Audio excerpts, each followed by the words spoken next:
Щоб підтримати українських військових моряків, котрих Росія взяла в полон, на акцію в Стамбулі вийшла кримсько-татарська спільнота міста. Мітингувати біля російського консульства їм не дали, а тому зібралися люди в парку біля будівлі мерії. В руках тримали плакати з написами «Крим без Росії», «Путін, зупинись, зупини війну» та «Ми за український Крим».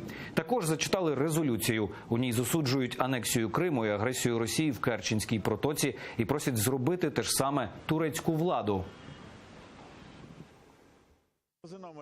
Ми зібралися, щоб показати наше обурення з приводу нападу Росії на українські військові кораблі. Провокації тривають. Також ми протестуємо через анексію Криму. Ми звертаємося до місцевої влади, щоб разом з ЄС і США вони посилили санкції проти Росії.